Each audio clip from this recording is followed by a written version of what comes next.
Hello everyone, I hope you are enjoying the summer. Following up on the Xingyi content video, I'd like to introduce a typical Bagua curriculum today. Since there are many styles of Bagua, in order to avoid potential confusion, I will take Cheng Style Bagua as an example to explain the overall structure of the style. Like I mentioned in my Bagua introductions video, Cheng Tinghua passed away before he fully developed the style. So the practice introduced here has been developed over many generations of practitioners, from Cheng Tinghua to myself. In particular, my contribution has been to systemize all the content I learned from multiple teachers and present them in a format that is much easier to grasp than what I had to learn. To better visualize the Bagua curriculum presented in today's video, I'd be using a chart like I did for the Xingyi curriculum. Today, the following topics will be covered. First, Bagua and its theoretical background. Second, building blocks of Cheng Style Bagua. Third, objective and benefit of each building block. 4. What is the advanced level of Bagua practice? 5. Demonstration. And 6. Takeaways. As always, I recommend you watch the video from start to finish to get a good understanding of the content. Pay special attention to the second topic, where I will be explaining the building blocks of Bagua. So let's get started. The first topic, Bagua and its theoretical background. First, Yi Jing and the Bagua introduction. Before we talk about Bagua, the martial art, let's talk about Bagua, the philosophical concept. Bagua, the concept, predates Bagua, the art, by a few millennium. When studying the history of any internal martial art or meditation, we often come across important Chinese books that are claimed to either be the source of or heavily influence the style. In the case of Bagua, both the concept and the art, that book is Yi Jing, or the Book of Changes. Some of you may have tried to read this book. I guess about 80% of you may have only read 20% of the book. If that describes you, let me assure you, you are not to blame. The book itself is structured such that it is very hard to follow. I can assure you that more than 99.9% of Chinese people have not read the whole book. So it is worth taking a bit of time to introduce the Yi Jing before we talk about the main topic. Yi Jing, or the Book of Changes, is a Confucian classic. Originally, it was composed of 3 layers of document. In Yi Jing system, each trigram is composed of 3 lines, and each hexagram is composed of 2 trigrams or 6 lines. So the first layer is composed of the 8 trigrams and 64 hexagrams. There's no historical evidence of its origin of the original author, but it is popularly attributed to Fu Xi, a mythical figure in the Chinese culture. Fu Xi is considered as one of the Chinese ancestors. The second layer of Yi Jing was written by King Wen and his son, the Duke of Zhou, during the 11th century BCE. The third layer incorporates 7 pieces of writing composed from 5th to 2nd century BCE, divided into 10 segments. So people call it 10 winds. Many people believe this layer was written by Confucius himself, but at the same time, many scholars are against this claim. By 125 BCE, these 3 textual layers were combined to form what we now call the I Ching. It is worth noting that the Bagua created in the first layer is called primordial Bagua or Xian Tian Bagua in Mandarin. And the Bagua created in the second layer is called postmordial Bagua or Hou Tian Bagua in Mandarin.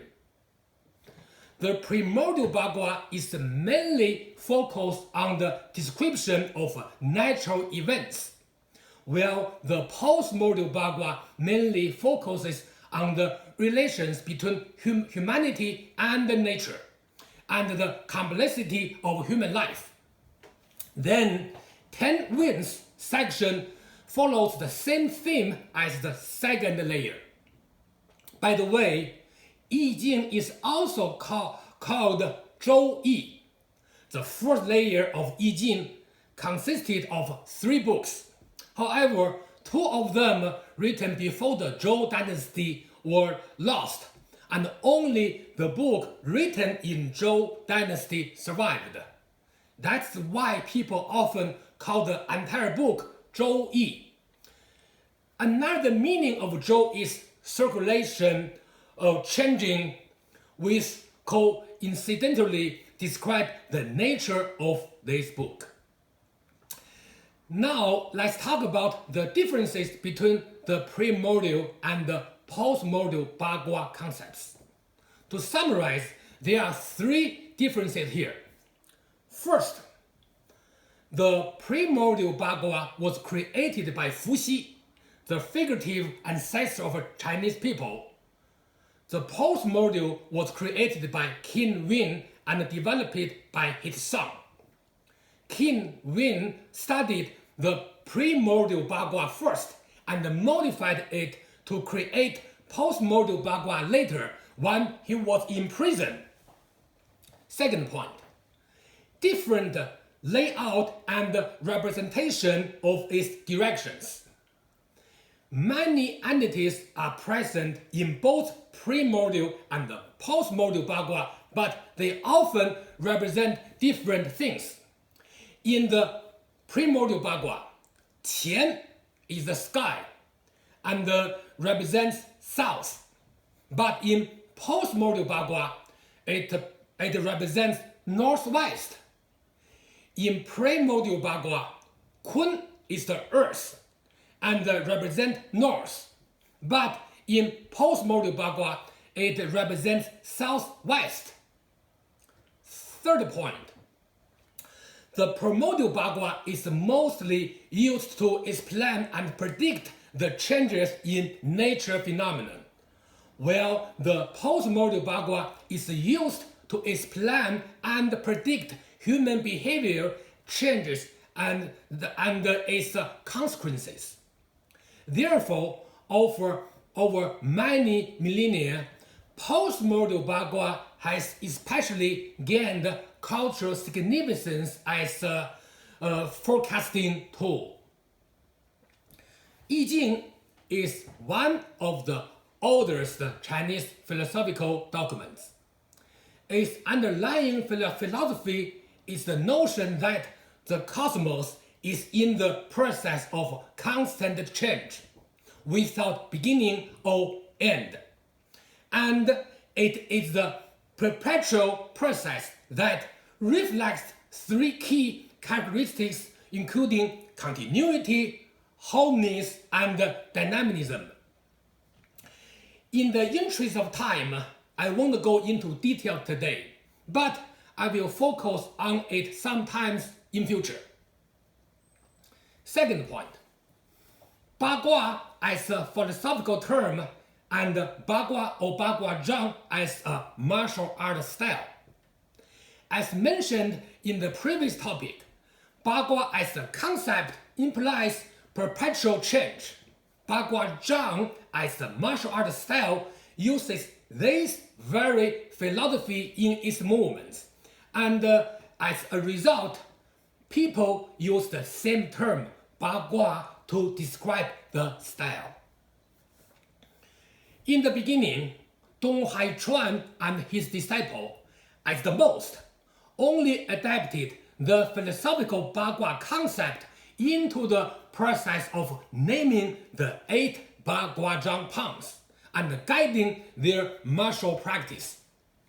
Many people, including myself, really want to believe that Dong Haichuan and his direct disciples had the time and the wisdom to directly apply the Bagua 6-4 hexagrams into the martial art style.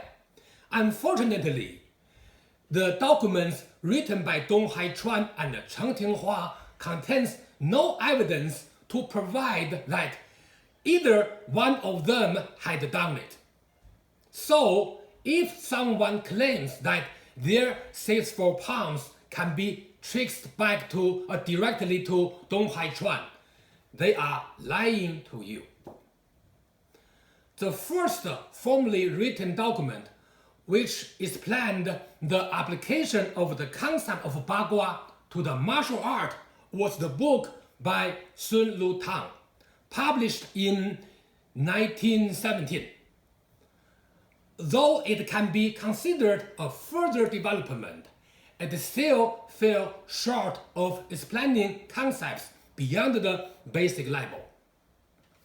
If we consider Dong Haichuan as the first generation, then the 6-4 palm was developed mostly by the third generation, not at all by Dong Haichuan or his direct disciples.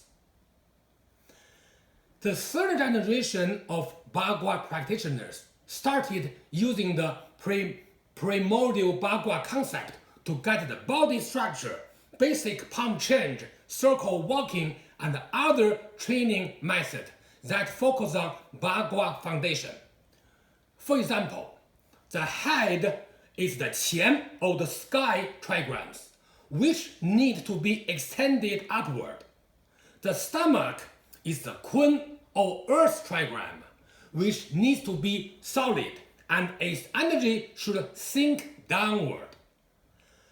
The postmordial concept is used and adapted in training Bagua martial applications. I have learned different Cheng Style 6-4 palms set and routines, including high posture, middle posture, and low posture forms, which were introduced in my Cheng Style Bagua introduction video. Different Cheng Style branches or sub-styles have their own 6-4 movements or 6-4 palm or both. Basically, some Cheng Style branches introduce their 6-4 movement system through a long routine, while other Cheng Style branches introduce their 6-4 movement system through a set of single movements. Bear in mind that the term movement and the palm are used here mean two different concepts. A movement, also called hand, is a single isolated motion, while palm is a rather short but continuous set of movements guided by specific principles. By logical extension, the 6-4 movement system is different from the 6-4 palm system. The Cheng Style branch I studied and have been practicing and teaching has the specific 6-4 palm system. Each palm is a small routine, some long, some short, focusing on a unique practice of this style. I will mainly focus on introducing this system in this video. Second topic, building blocks of Cheng Style Bagua. Now, let's talk about what you can expect to learn in a typical Cheng Style Bagua curriculum. Please keep in mind that I only put the most important practice into this chart. It is based on what I studied, and I believe this chart can cover most, if not all of the latest Cheng Style curriculum. Like I mentioned in my Xingyi curriculum video, it is a great idea to know about what you are learning when choosing a style. To better illustrate the Bagua curriculum, I created this chart similar to what I did for Xingyi.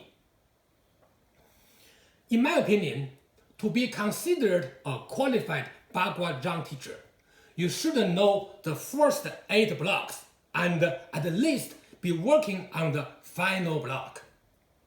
For Cheng Style Bagua, the building blocks are 1. Principle and theory. 2. Body conditioning, mobility, and soft force training. 3. 24 static posture. 4. 6-4 palm system, including 8 big palm or 8 mother palm. Also, 6-4 linear palms training. 5. Routines. 6. Weapon training. 7. Two-person form. 8. Martial application. 9.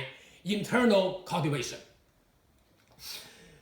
To help you remember it better, I created the following term to describe the structure: 3 foundations, 8 pillars, and 3 levels. Now let's describe each of them. The 3 foundations are principle and theory, body conditioning, mobility and soft force training, and 24 static postures. The 8 pillars are the 8 sets of Bagua palms. Each set has 8 distinct subroutines, so 64 subroutines in total. The 64 subroutines have their linear variations as well, but they are not considered a separate entity. Fun fact, the linear variations are a result of Xingyi or other influence as Bagua practitioners realized that the linear variations were much better, easier to learn, and would be helpful in the process of learning the actual circle routine. Finally, the 3 levels include: first, routines, weapons, and two-person forms; second, martial applications; and third, internal cultivations.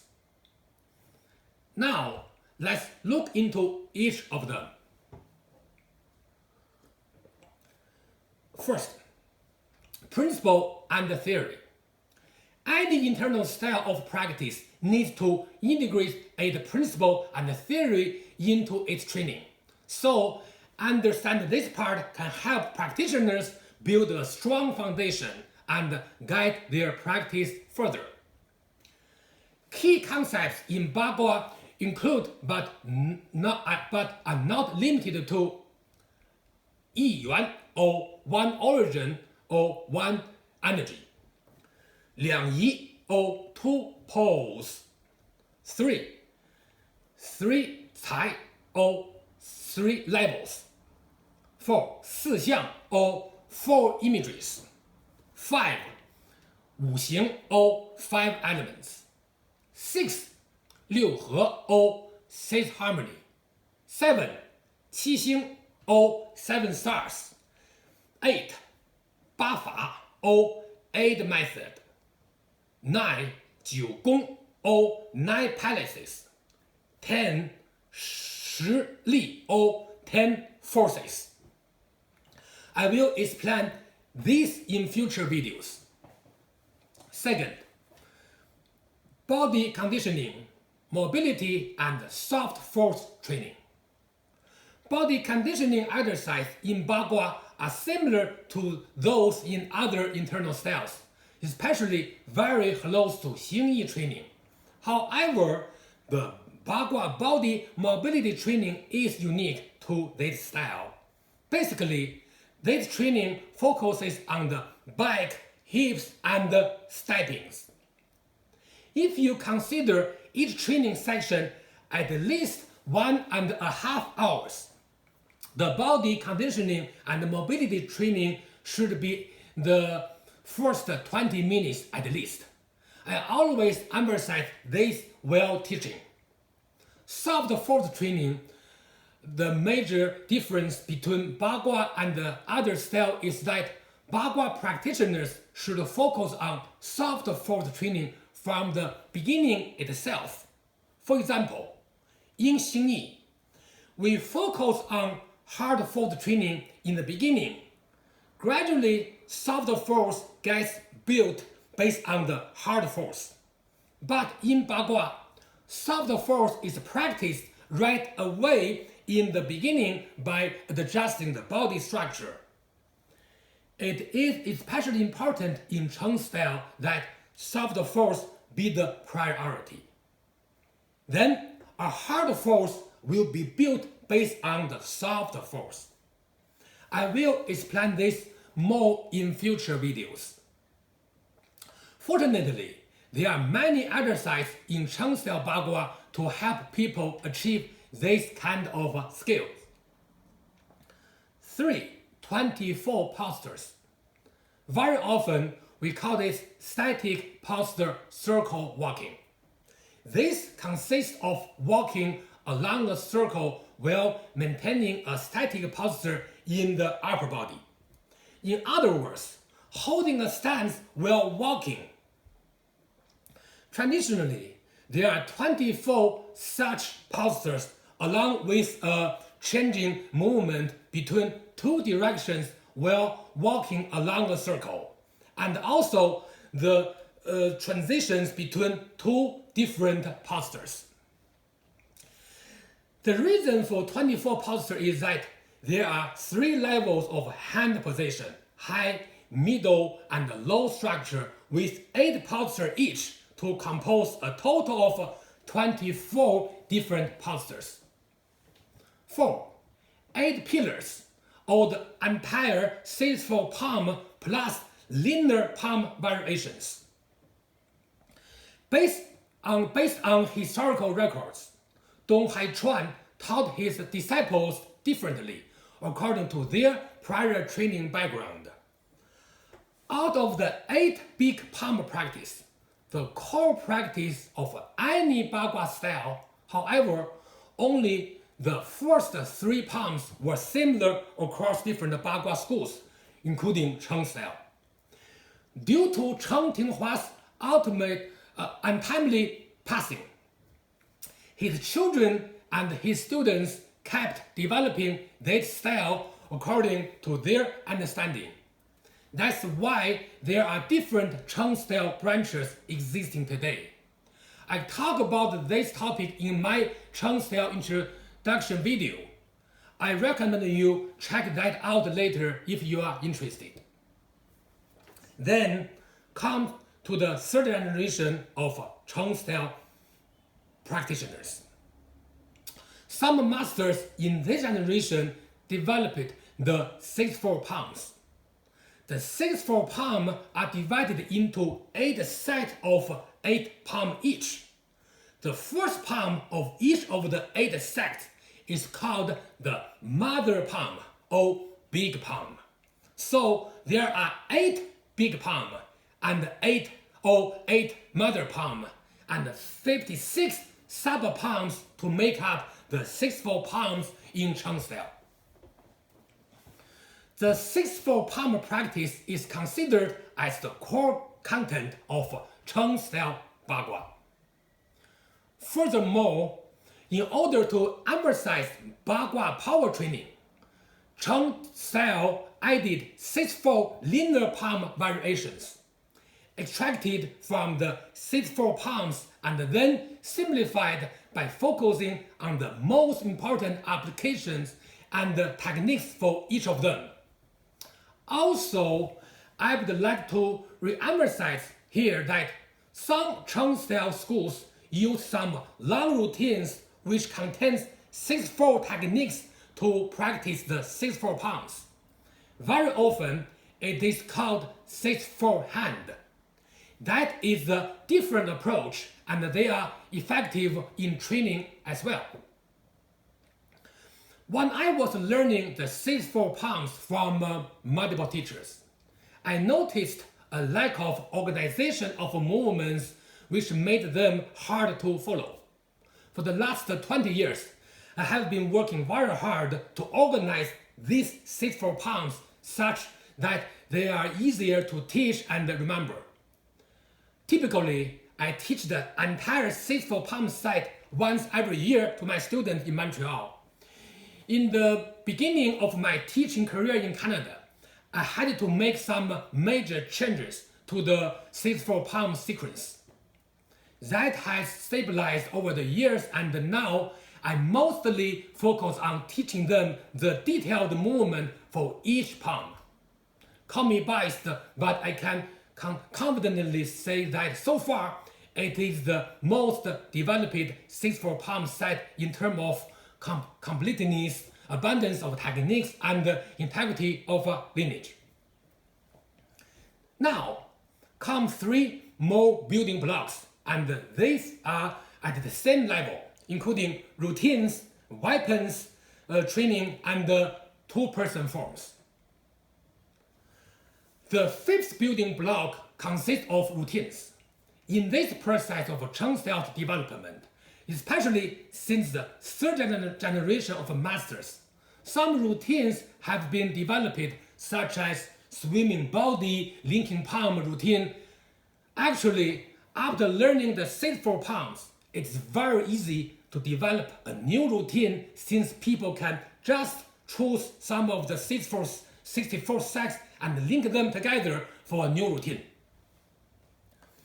In my experience, Bagua routines are mostly for demonstration purposes. However, I still consider them to be an important part because they help toward developing continuity of movement. So instead of short movement, longer routines combine many short routines together, and the practitioner have to follow the same Bagua principle, which is non-beginning and non-ending for each. And that is a higher level of practice. Also, longer routine requires a higher level of focus, which is a great way to train your mind. The 6th building block consists of weapon training. Originally, Bagua training focused on 2 weapons, the first one being the deer hole knife, also called deer hole sword. The other popular weapon in Cheng Style is the single blade sword, a heavy sword that we often see in some old photos. Let's briefly talk about this sword. Do you think a sword of that size was used in the battlefield? Of course not. This kind of weapon is only meant for practice purposes. Then the question arises, why does Bagua practice need such a heavy weapon? Well, the key to effective Bagua practice is that the body should follow the weapon. With a heavy weapon, it is much easier to realize this concept. So, going forward, please pay attention when you practice some Bagua weapons that your body should follow the movement of the weapon, just like in bare hand movements, where the body follows the movements of the arms. This was earlier considered a secret in Bagua school, but through this video, I intend to put an end to that custom. Other Bagua weapons typically include spear, double blade sword, short staff, among others. In my opinion, the heavy single blade sword or 大刀 is still the best equipment for practice. The seventh building block consists of two-person forms. These are mainly created by masters from the third generations. It is said that they borrowed this concept from Xingyi for further development. Personally, I agree with this conclusion. No matter where the idea came from, two-person forms can be very practical in developing martial skills. I introduced this topic in my previous Xingyi curriculum video.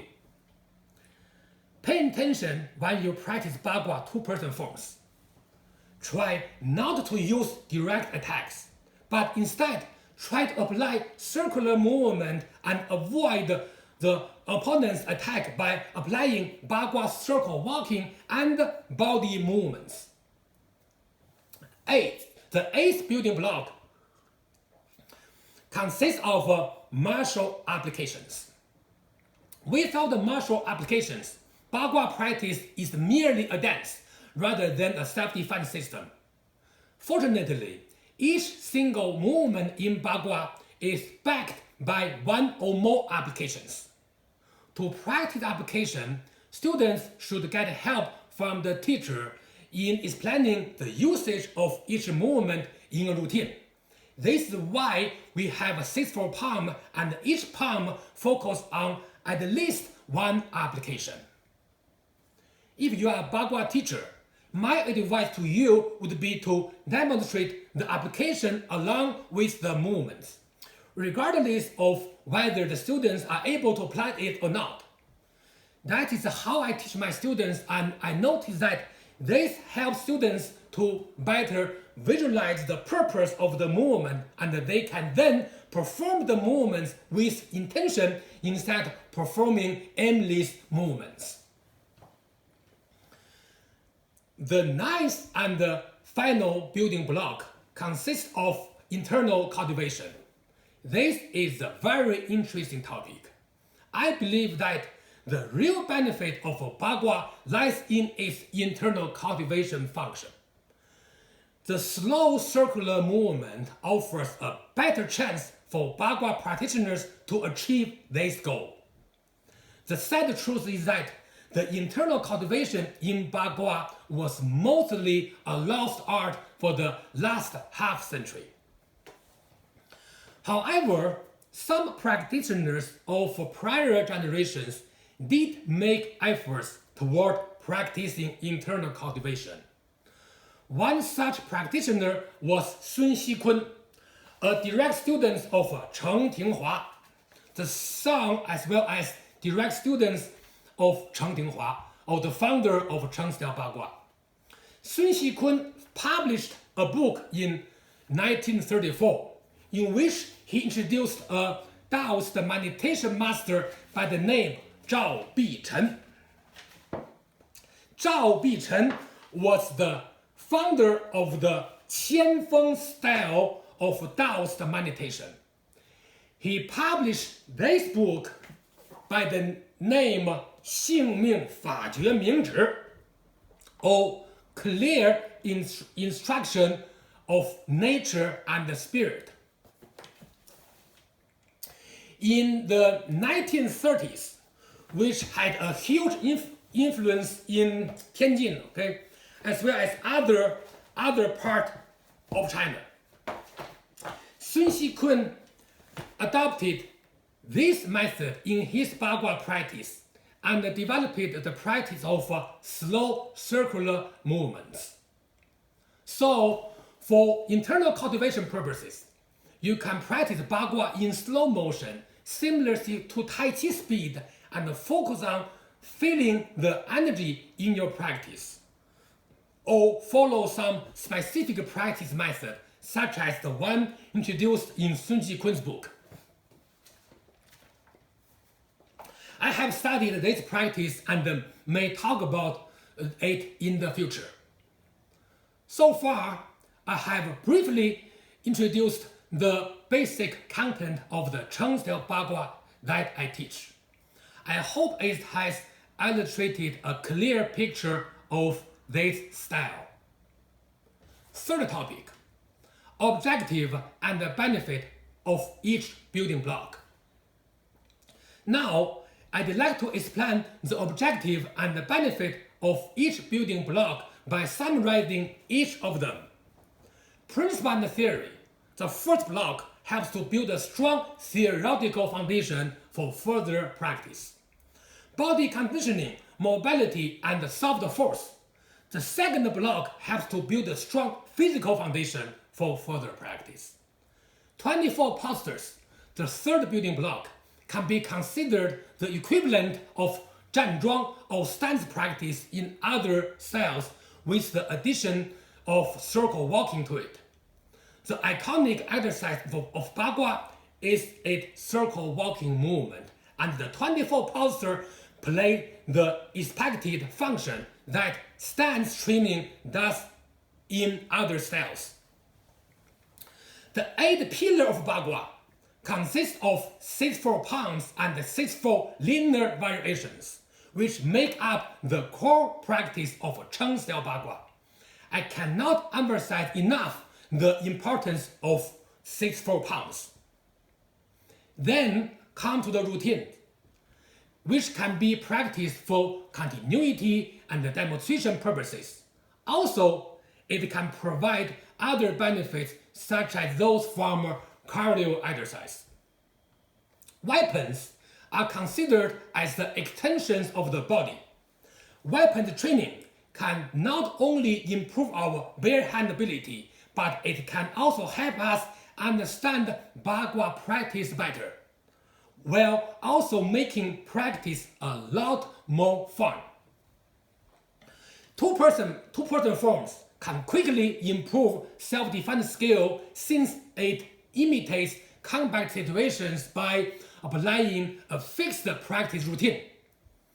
Martial practice is the spirit of any martial arts, and your practice will be meaningless without it. Furthermore, the internal cultivation practice. Personally, I consider this to be the ultimate goal in practice. In a high-level practice, we can free ourselves from our limitations. I highly recommend that practitioners not neglect this aspect of practice.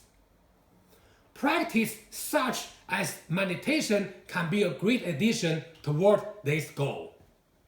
Or else, you can just practice Bagua at a slow speed and focus on your breathing, body structure, visualization, and other necessary elements. You will feel that your practice will reach a new level.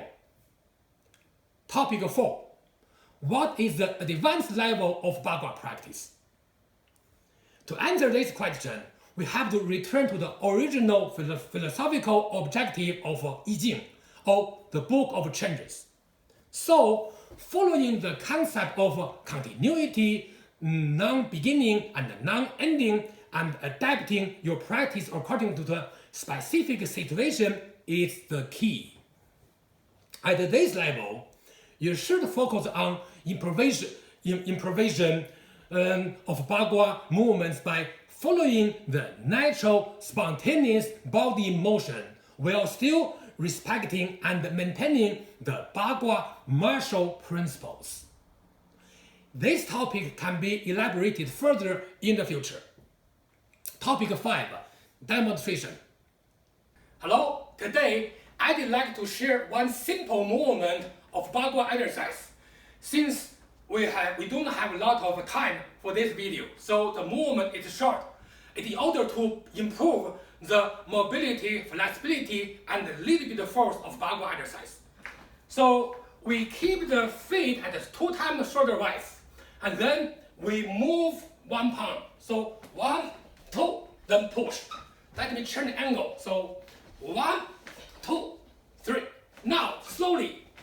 So extend to the backward, then forward, then downward. At this level, then push forward. Again, 1, 2, 3. Then 1, 2, 3. You can repeat this movement as many times as you want. And then just be careful, don't get injured. Thank you. Topic 6. Takeaways. First, I Ching, or the Book of Changes, provides a philosophical foundation to much of Chinese culture, and the Bagua masters borrowed ideas from I Ching to guide their Bagua martial practice, even though there is no one-to-one correspondence between I Ching's 64 hexagrams and the Bagua's 64 palms. Second, 64 palms were created by the third and later generations of Bagua masters. Neither Dong Haichuan nor Cheng Tinghua had anything to do with 64 palms. 3. The content of the Cheng Style Bagua is very rich, but of course, further development is still possible. 4. Each building block all offers a specific benefit to the style, and in order to reach a high level of practice, we should do our best to absorb and internalize these contents. That concludes today's video. Thank you for watching. See you next time and enjoy your practice.